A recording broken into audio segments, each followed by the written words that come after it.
고향이라는 말은 왠지 가슴 한쪽을 먹먹하게 하고 또 설레게도 만들죠. 이번 설에도 많은 분들이 고향을 찾으실 텐데요. 그런데 혼자서 명절을 쓸쓸하게 보내게 될 이웃들도 있습니다. 장애인에 대한 관심에서 더 나아가 함께 살아가는 방법을 알아보는 시간이죠. 같이 서울시립대 교수이자 한국장애인재단 이성규 이사장님과 함께 할게요. 이사장님 안녕하세요. 네, 안녕하세요. 네, 2주 만에 또 이렇게 네. 뵙는데 이제 내일 모레예요. 그렇죠. 설이요. 이제 우리나라 설날이죠. 설날. 정말 네. 민족 최대 명절인데 올해는 또 토요일이 설 당일이다 보니까 뭐 대체 공휴일이 네. 있긴 합니다만 조금 짧은 듯한 느낌도 들고 그렇죠. 총 4일이죠. 네, 예. 설 전날 이제 하루밖에 없기 때문에 예. 조금 분주한 그런 느낌도 드는데 이사장님 설 연휴 계획 어떻게 되시나요? 예, 비슷해요. 어떤 분들은 뭐 여행도 간다는 친구도 있고 이런데 저는 여행을 고향으로 갑니다. 이제 고향 가서 네. 어머니 살아계시거든요. 네. 제가 장남이고 해서 형제들 많이 모이도록 해서 같이 얼굴 보자. 그렇게 얘기해 놓고 있고요. 제가 애가 셋이잖아요. 네. 이 세 명도 한 명도 빠지지 않고 고향에 가서 어른들과 친지들과 친척들과 이렇게 같이 시간을 보냈으면 하는 바람이고요. 네. 또 하나는 이런 때에 아까 말씀하셨지만 뭔가 좀 어려움을 당하는 뭐 이동이나 이런 쪽에 어려움 당하는 장애인들 또 한 명이라도 더 고향에 찾아가서 또 평소에 보고 싶었던 분들하고 더 만남을 갖고 좋은 시간을 갖는 세월이 빨리 왔으면 하는 그런 바람도 있습니다. 네. 제 계획에 또 바람까지 붙여서 이야기를 해주셨는데 네.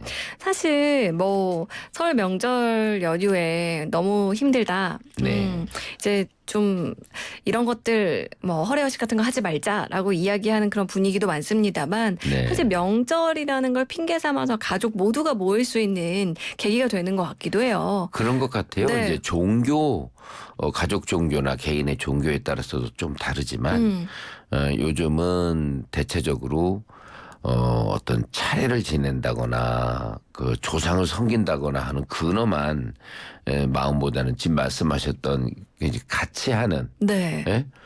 같이 하는 가치의 가치 네. 그런 생각들을 많이 하고 있는 것 같아요. 예. 네, 맞습니다.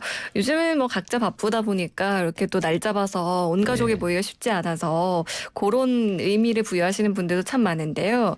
올해 또 같이 뭐 1월 1일 시작하면서도 말씀드렸지만 이제 또 설 맞아서 올해도 가치가 더 많은 분들께 또 관심을 받고 또 장애인과 비장애인이 함께 살아가는 도움이 되는 그런 코너가 됐으면 좋겠습니다.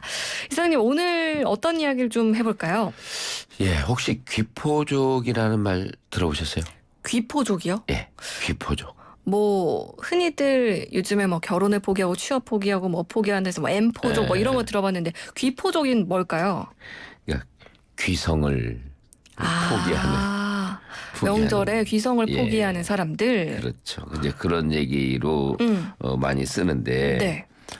예, 이제 신조어이죠. 그런데 1인 가구 증가하면서 뭐 혼술, 혼밥 이런 얘기 많이 나오고 나홀로족 얘기가 요즘 상당히 이제 뭐 산업으로까지 번지고 있지 않습니까? 네. 그래서 귀성길 대신에 여가 활동과 자기 개발을 하면서 자발적으로 이제 혼자만의 휴식을 택하는 그런 나홀로 보내는 이런 이들이 앞으로 많이 늘어난다. 그래서 귀성을 포기하고 혼자 지내는 분들을 일컬어서 귀포족이라고 그러는데 네. 근데 이렇게 원해서 귀포하는 분도 계시지만 원치 않는 귀포도 있다. 그러니까 나는 가고 싶은데 네. 고향에 가서 친구와 친지들을 만나고 싶은데 나 갈 수가 없다. 그래서 이제 약간 반의사적 귀포족. 들이 좀 있죠. 네. 아니 저희 청취자분들도 문자 보내주실 때 네. 이미 부모님이 다 이제 돌아가셔서 고향을 가고 싶어도 갈 데가 없다라고 하시는 네. 분들도 계시고 또 실향민 분들 네. 또 어떻게 보면 이제 일종의 귀포족이라고도 그렇죠. 할 수 있겠죠. 그리고 지금 말씀하신 것처럼 본인은 너무나 가고 싶지만 갈 수 없는 네. 이제 특히나 우리 장애인 분들의 그렇습니다. 경우를 이야기를 하시는 것 같은데 요즘 아무래도 장애인 이동권이 많이 뭐 화제가 되고 네. 조금은 좋아졌다고는 하지만 그래도 여전히 부족한 건 거죠. 그러면 특히 이제 장애인 중에 휠체어를 탄 분들, 그분들이 이제 이동권의 가장 아주 피해자라고 볼 수가 있죠. 네. 뭐 다른 분들보다.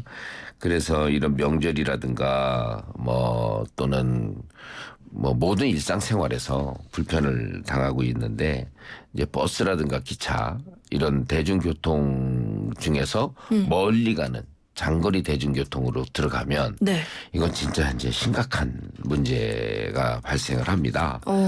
뭐 기차도 보면은 뭐 타고 내릴 때 코레일 직원이 안내하고 이런 불편도 있지만 요즘 이제 지하철 정도의 그 엘리베이터 정도가 생기는 상황이잖아요. 네. 뭐 몇 개는 아직도 안 생겼지만 그런데 기차 내부에서는 이 상당히 휠체어 좌석이 있긴 있는데 한 10석 미만이고 또 통로를 지나가기가 너무 힘들어요. 아, 맞아요. 좁아서. 통로가 그냥 사람 예. 서서 이렇게 두 명 네. 지나가기도 좀 좁잖아요. 그래서 그런 부분들이 기차를 이용하는 휠체어 장애인들은 너무나 힘들다는 고충 보고를 많이 하는 게 있고요. 네. 또 기차역에 내리면 역시 또 장애인 콜택시나 저상버스 이런 부분들을 이용을 해줘야 되는데 이 둘 또한 엄청난 장벽입니다. 장애인 콜택시도 뭐 여의치 않고 저상버스도 몇 대 안 되고 또 저상버스가 준비가 돼 있어도 그 버스 타는 데까지 한동안을 움직여야 되고 네. 또 그 저상버스가 와도 기사와 이런 분들이 그 이용할 수 있는 그 매뉴얼도 잘 익혀 있지 않고 그래서 상당히 험난하죠. 예. 네. 아니, 평소에 본인이 생활하는 생활 반경에서 이동을 할 때는 그나마 네. 좀 교통수단들이 익숙하게 평소에 자주 이용하는 뭐 콜택시라던가 아니면 뭐 저상버스, 지하철 이런 네. 것들이 익숙할 텐데 장거리로 가다 보면은 말씀하신 것처럼 기차만 해도 좀 번거롭고 네. 또 내려서도 또 다른 대중교통을 이용해야 하는 그런 불편함이 있는 건데요. 이 버스, 장거리 이용하기 위한 버스를 장애인이 네. 이용을 하려면 어떻게 하면 좋을까요?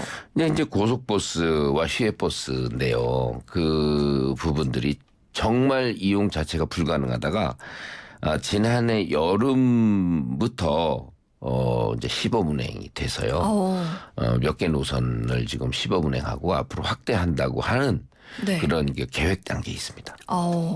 그러면 지금 2019년 10월 28일부터 네. 뭐 요런 관련 법이 좀 생겼다고 이제 들었는데요. 예. 어디서부터 어디까지 지금 시범 운행이 되고 있나요? 지금 이제 교통약자 이동 편의 증진법 말씀하신 그 법에 따라서 리프트가 장착된 버스가 시범 운영을 뭐 석 달 동안 시작을 했고요. 네. 서울 부산하고 또 서울 강릉 동해 쪽이죠. 네. 그다음에 이제 호남 쪽으로는 서울 전주, 충청도는 서울 당진. 이렇게 해서 4개 노선에 한해서 휠체어 버스가 버스당 2대 휠체어가 탑승 가능하다. 그리고 휴게소에서 30분 동안 좀 넉넉하게 쉰다는 개념이죠.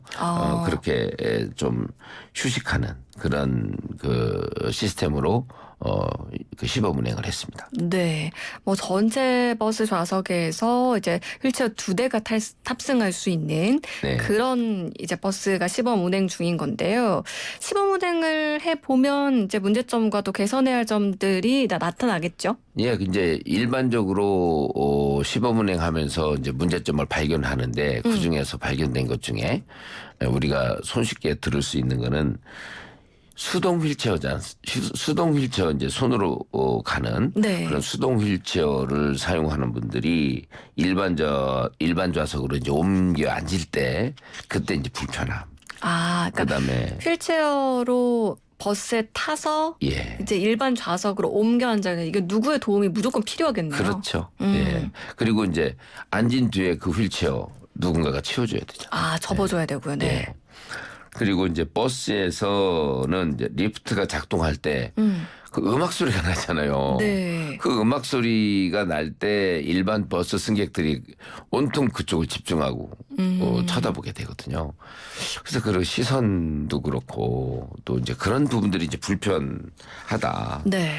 그리고 또 일각에서는 휠체어가 이제 두 자리가 이제 생기지 않습니까? 네. 그런데 거기에 회전 반경도 나오고 하려다 보니까 이게 공간 처리가 상당히 쉽질 않아요. 그래서 많이 잡아먹습니다. 예, 그 공간을.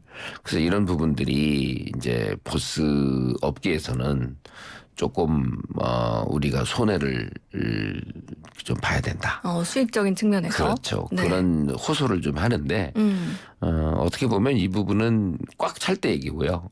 뭐 그렇게 꽉 차지 않는 경우도 있기 때문에 이런 부분은 어떠한 보상과 또 그 협조 관계가 있으면 가능할 것 같고 오히려 이게 일반화됐을 경우에 이런 버스가 그 휠체어 장애인들이 자유롭게 많이 왕래하면 또 널널한 공간 속에서 많이 이동하는 휠체어 장애들이 생기면 네. 수익이 늘 수도 있죠. 어떻게 보면. 맞아요. 이게 과도기와 또 성수기와 이런 쪽을 전부 매뉴얼을 짜면 해결을 할 수 있는 문제 같습니다. 네.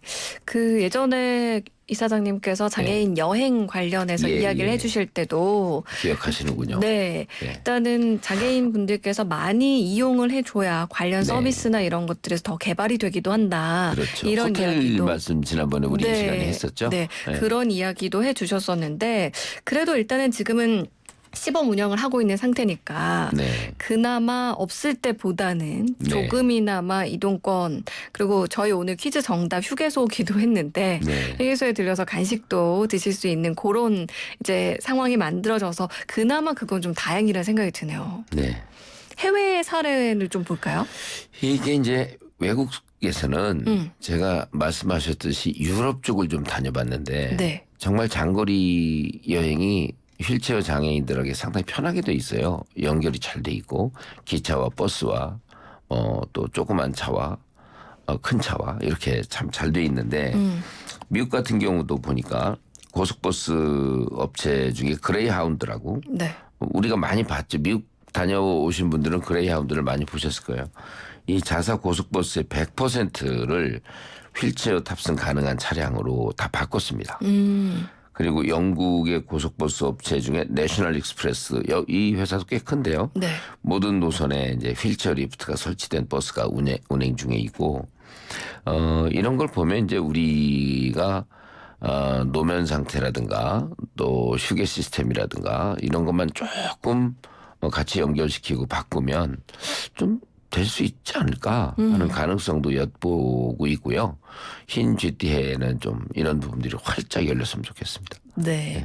고속버스 장거리 이제 이동에 관련해서 지금 현재 상황들 또 해외에는 어떻게 하고 있는지 좀 살펴봤는데 사실 콜택시가 장애인 분들의 가장 중요한 자주 네. 이용하는 교통수단 중에 하나잖아요. 그렇습니다. 그거는 지금 현재 상황이 어떤지 궁금하거든요. 그 콜택시를 많이 찾을 수밖에 없는 것이 이렇게 버스가 힘들고 또 기차도 힘들고 그러니까 이제 자기 있는 데서 불러서 가고 싶은 데까지 가는 콜택시가 얼마나 그립겠어요.